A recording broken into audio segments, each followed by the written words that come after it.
Vérissure, le numéro 1 des alarmes en France. Rendez-vous sur vérissure.fr pour votre demande de devis gratuit. Vérissure présente. Sud Radio, parlons vrai chez Bourdin, 9h-10h, Jean-Jacques Bourdin. Et si nous parlions de la lecture, pourquoi ? Pour plusieurs raisons, il y a plusieurs actualités. Salon du livre de Paris qui sera inauguré aujourd'hui par le président de la République et la ministre de la Culture. Des annonces devront être faites, seront peut-être faites concernant la lecture, nous verrons bien. Et puis il y a eu cette nouvelle étude sur les jeunes et la lecture du Centre national du livre que révélait le Figaro cette semaine. Ces résultats sont préoccupants. Je vous les donne. Les 16-19 ans consacrent 1h25 par semaine à la lecture, contre 5h10 par jour. 1h25 par semaine à la lecture, contre 5h10 par jour sur les écrans. Comment en est-on arrivé à un tel décrochage? Dans cette étude qui a été conduite auprès de 1500 jeunes Français âgés de 7 à 19 ans, interrogés du 25 janvier au 2 février dernier, on découvre le diagnostic, un seul mot, écran. Utopie Internet, on s'est laissé éblouir, c'est ce qu'expliquent plusieurs experts, il y a un enfermement addictif avec le numérique. Alors, pour parler de cela, nous avons deux invités ce matin. Guillaume Prévost, qui est délégué général du think tank Vers le Haut, think tank dédié aux jeunes et à l'éducation. Bonjour. Merci d'être avec nous. Et Yannick Kervel, qui est référent national école à l'UNSA Éducation. Bonjour. Bonjour. Merci beaucoup d'être là pour parler de la lecture. On s'est laissé enfermer, les jeunes se sont laissés enfermer par les écrans? Alors, écran... Au sens large, écran. Il y en a plusieurs, hein. Si on reprend PISA, paru en décembre, oui. Qu'est-ce que disait PISA sur la chute massive observée en mathématiques? Il disait qu'il y avait 3 critères qui permettaient aux pays les plus performants de mieux accompagner les enfants dans leurs apprentissages. C'était l'accompagnement des adultes, notamment des enseignants, l'accompagnement individualisé. Secondo, l'implication des parents. Et tertio, le bon usage des outils numériques. Alors, écran, le meilleur et le pire. Il y a des outils très performants en termes d'apprentissage aujourd'hui. Pour la lecture aussi. Pour la lecture aussi. Le vrai problème qu'on a, et là il y a un vrai problème de santé publique, il faut le souligner, c'est le rapport au téléphone, au smartphone, qui est un perturbateur constant, souligné par les jeunes eux-mêmes dans leurs apprentissages. Oui. Vous êtes d'accord, Yannick Kervel ? Oui, on est d'accord. Il faut faire attention à pas confondre aussi le support et ce qu'on en fait. Oui. Même avec des smartphones, on peut accéder à des textes, heureusement. Après, il y a peut-être une éducation à l'utilisation du smartphone qui pourrait se faire. Le problème, c'est que les enseignants sont pressurisés. Il y a énormément de réformes qui se mettent en place à un rythme effréné, et ça stresse, ça empêche de poser les choses correctement. L'éducation, c'est un temps long. L'éducation, c'est un temps long. Vous avez entièrement raison. L'apprentissage de la lecture, c'est un temps long. Mais avant de parler des solutions éventuelles pour pousser les jeunes à lire un peu plus, ce constat est effarant quand même. 1h25 par semaine consacrée à la lecture, 5h10 par jour sur les écrans, et essentiellement, effectivement, sur les smartphones. Essentiellement. Ce constat est effarant, non ? Oui. Yannick Kervel, vous ne trouvez pas effarant? Moi, je le trouve effarant, mais disons qu'il y a on sort d'une période de Covid où les jeunes ont été isolés. Peut-être que dans ce contexte-là, ils n'ont pas, pour l'instant du moins, envie de s'isoler devant un livre. Parce qu'ils utilisent aussi leur smartphone pour communiquer. Donc il y a peut-être un contexte très particulier. Oui. Après, il faut effectivement qu'on soit vigilant et qu'on essaye de les accompagner vers l'amour de la lecture. Bon, ce qui est un grand mot, mais n'empêche que quand on sait ce que la lecture peut apporter, la lecture de romans par exemple, on a tout intérêt à essayer, en tout cas, toujours de les faire aimer la lecture. Oui, vous êtes d'accord ? Moi, je suis tout à fait d'accord. Et puis, je trouve qu'il faut s'appuyer sur les chiffres pour dire plusieurs choses essentielles. Déjà, 5h10 sur les écrans, ça veut dire que tout n'appartient pas à l'école.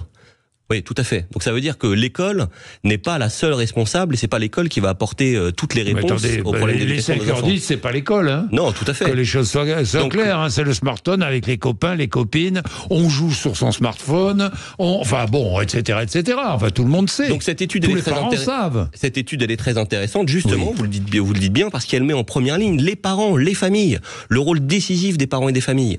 Il y a plusieurs études récentes qui montrent que un enfant qui rentre correctement dans la lecture au CP, en fait, c'est un enfant à qui on a raconté des histoires. Ce qui permet à un enfant de réussir son apprentissage, c'est parce que depuis le plus jeune âge, sur les genoux de son papa, de sa maman, de son grand-père, de sa grand-mère, on lui lit des histoires. Alors cet enfant-là, il a compris que la lecture, c'était un objet désirable, que ça permettait de savoir comment l'ours allait faire pour sortir du trou. Les enfants à qui on n'a pas raconté des histoires quand ils sont petits, ils comprennent pas pourquoi ils apprendraient la lecture. Et donc ça permet de replacer le sujet de la lecture sur le fondamental de l'éducation, qui est la relation. Les enfants ont besoin de relations. Et si les enfants, et notamment les adolescents, sont aussi lourdement sur leur téléphone portable, c'est qu'ils sont en difficulté dans la relation. Et vous avez tout à fait raison de souligner l'impact qu'a eu la période de Covid sur les jeunes de ce point de vue-là. Évidemment, l'impact. Alors là, vous soulignez le rôle des parents. On est bien d'accord. Mais le rôle des enseignants dans l'apprentissage de la lecture et dans le goût, dans l'envie que l'on doit donner, l'envie de lire aux enfants. Tout commence, je dirais, à la maternelle, déjà. Oui. Parce que il y a... on parlait de lecture d'albums. Enfin, il faut que les collègues de maternelle, et ils le font déjà, lisent des albums aux enfants. Le problème de la maternelle, c'est qu'on a des effectifs, au moins en petite, moyenne section, fréquemment de 27, 28 enfants. C'est beaucoup trop. Oui. Il faut que parce que on perd des choses quand on doit discuter d'un livre avec les enfants et qu'on a 27 enfants face à soi, c'est compliqué. C'est compliqué de faire les choses correctement. Donc il y a vraiment un souci d'effectif à ce niveau-là. Et du coup, on est toujours, comme je le disais tout à l'heure, pressurisé en fait. On n'a pas le temps de poser les choses, on n'a pas le temps d'avoir un retour, de discuter correctement, posément avec les enfants. Il manque d'adultes en maternelle. On a dédoublé les classes en CP, CE1 et en grande section plus tardivement. Mais ça, c'est bien, ça. C'est une bonne chose, mais n'empêche que les petites et les moyennes sections se sont retrouvées malgré tout à 27, 28. Au moment où le langage a besoin d'être travaillé. On a des élèves qui arrivent en maternelle, pour certains, qui ont très très peu de maîtrise de mots. Alors il y a un gap énorme suivant l'endroit d'où l'on vient, et ce gap-là, on a du mal finalement. L'école n'arrive pas à lutter contre les inégalités sociales. En fait, c'est un complément. Les parents et l'école sont complémentaires pour donner le goût de la lecture. Absolument complémentaires. Les parents, l'école et les éducateurs. On les oublie trop souvent, les éducateurs. Non, vous avez raison, mais est-ce que, par exemple, l'école ne pourrait pas, en lien avec les parents, dès le plus jeune âge, ça se fait après, ça se fait au collège, ça se fait au lycée, on recommande des livres, est-ce qu'on pourrait pas, dès le plus jeune âge, est-ce que l'école ne pourrait pas encourager les parents, en lien avec les parents, leur dire, voilà, il y a tel livre, tel ouvrage qui permettrait à votre enfant de commencer à apprendre le goût de la lecture. Mais l'école fait déjà beaucoup de choses. Il y a des concours de lecture qui existent, où les romans sont ramenés où les albums sont ramenés à la maison par les enfants, ils les lisent avec leurs parents. Donc il y a déjà des choses qui se mettent en place. Il y a Lire et faire lire qui existe également dans certains endroits, où c'est des jeux retraités qui viennent lire des histoires aux enfants. Donc le livre est là. Le problème, comme je le disais avant, c'est le temps. C'est le temps. Ouais. C'est le temps et les effectifs qui sont gonflés. Mais est-ce qu'on ne pourrait pas renforcer l'apprentissage de la lecture au primaire ? Je ne sais pas, non ? Alors, d'abord, le sujet qui est levé par l'enquête, c'est d'abord sur les adolescents. Oui, n'oublions pas. Oui, mais ça commence avant. Vous avez raison. Mais alors, si on parle des enfants, donc revenons à la maison, après, parce que c'est à la maison que tout se passe. On parlera des adolescents après, mais... Les enfants aiment ce qu'aiment les gens qu'ils aiment. Ça veut dire que les enfants lisent s'ils voient leurs parents lire. Si les parents, dès le plus jeune âge, par la pratique quotidienne de la lecture pendant les vacances, leur montrent que la lecture, c'est un univers merveilleux, qui développe leur personnalité, qui donne des idées, qui développe la vie intérieure, les enfants, ils vont lire. Si les parents, tous les soirs, ils voient leur enfant sur leur parents, excusez-moi, le lapsus est révélateur, sur leur téléphone portable, qu'est-ce que vous voulez qu'ils fassent, les enfants ? Ils ne désirent... Ou devant la télévision. Ils ne désirent que avoir un téléphone portable comme papa, comme maman, pour regarder son réseau social. Si vous prenez le métro à Paris, si vous prenez n'importe quel transport public dans n'importe quelle ville de France, vous allez voir, les gens sont rivés à leur téléphone. Pourquoi voudriez-vous que les enfants désirent autre chose ? Oui, l'exemple est clair. Hein. L'exemple est clair. Est-ce qu'il faut, parce qu'il y a un débat, là, je fais juste une petite parenthèse avec vous, Yannick Hervel, est-ce qu'il faut bannir les écrans chez les plus jeunes, hein, je parle dans les plus petites classes? Ça me paraît compliqué de bannir les écrans. Je sais pas comment est-ce qu'on pourrait surveiller le sac ou quoi que ce soit à l'entrée des enfin, on va pas mettre des portiques comme à l'aéroport ou voilà. Donc ça me paraît compliqué. Peut-être savoir que les écrans sont là. Peut-être comment est-ce qu'on peut les utiliser correctement, mais en tout cas... Est-ce que l'écran est automatiquement l'ennemi de la lecture? Pas forcément, non. On va dire ça. Vous et moi, nous lisons, enfin tous les trois, on lit tous les jours sur des écrans. Oui. Donc, encore une fois, le sujet c'est pas l'écran, le sujet c'est le rapport à cet objet nouveau hochet de l'homme moderne c'est le téléphone portable. Tous, on prend notre téléphone et compulsivement on touche sur notre téléphone. Bah, les enfants ils font pareil. Il y a une très belle phrase de Georges Bernanos, écrivain contemporain, qui dit: on comprend rien à l'époque moderne si on comprend pas qu'il était un immense complot contre toute forme de vie intérieure. Le vrai sujet de l'éducation, c'est comment on fait émerger chez l'enfant cette vie intérieure essentiel pour faire des choix, pour rentrer en empathie. Bon, on a parlé de cours d'empathie il y a 6 mois. Donc le sujet, c'est pas d'enfiler les sujets. Alors on a parlé de mathématiques, on va parler d'empathie, on va parler de harcèlement. Puis demain, il y a un chien qui va mordre une dame dans la rue, on va dire que fait l'école. C'est pas ça le sujet. Il faut reprendre un peu de hauteur et se dire que voulons-nous comme pour nos enfants, quel est notre projet éducatif et comment on aide les enfants à rentrer en relation avec eux-mêmes, avec les autres, avec le monde. C'est ça le sujet. Sauf que lire un livre, ça demande un effort. Ça demande un effort, alors que regarder son écran, ça ne demande pas d'effort. Oui, mais il y a plein de choses qui demandent des efforts que les enfants aiment faire malgré tout. Faire une course, construire quelque chose qui demande de la minutie. Donc, les enfants, et heureusement, et les jeunes aussi, sont capables d'efforts. Le problème, c'est aussi la motivation. Pourquoi le faire? Qu'est-ce qui me donne envie? Et donc ça, c'est quelque chose de plutôt subtil. Hein. L'effet maître dans une classe, il est super important, et il porte... les enfants, même ceux qui sont en difficulté. Par rapport à la lecture, je pense que si on arrivait à faire encore davantage venir des auteurs en classe pour discuter des albums avec les enfants, c'est super intéressant. Je veux dire, là, il y a quelque chose qui se passe. Et le rapport à l'écriture, il est complètement différent. Des enfants qui peuvent discuter avec un auteur sont quelque part à un endroit de l'écriture qui ne peut que aussi les motiver, je pense. Évidemment, et que l'on retrouve plus tard. Hein, au collège, je pense qu'il y a encore même au collège des problèmes de lecture. Il y a des enfants qui arrivent au collège sans savoir vraiment bien lire. Ah oui, il y a même aujourd'hui, c'est 20% des enfants qui sortent de 3e, sortent de l'instruction obligatoire. De 3e, donc de 15 ans d'instruction obligatoire, sans avoir acquis les compétences fondamentales, l'aisance en compréhension de l'écrit, avec des résultats qui sont très inquiétants, notamment au dernier test PISA et Pearls. Bien. Et si on prend un peu de distance, et moi j'aimerais rebondir sur ce que vous venez de dire, les intervenants extérieurs, la capacité de l'école à mobiliser des auteurs, des éducateurs, des associations comme les Petits Champions de la Lecture, s'appuyer sur le tissu éducatif local, la faire rentrer dans l'école pour permettre aux enseignants de s'appuyer sur les éducateurs autour d'eux, les parents, les grands-parents, les retraités. Voilà la clé, c'est-à-dire offrir aux enfants les relations dont ils ont besoin pour grandir. Qu'est-ce que c'est l'adolescence? Souvenez-vous. En fait, à l'adolescence, on n'est pas très à l'aise avec son corps, avec les autres, et on cherche à être au monde de façon un peu timide et maladroite.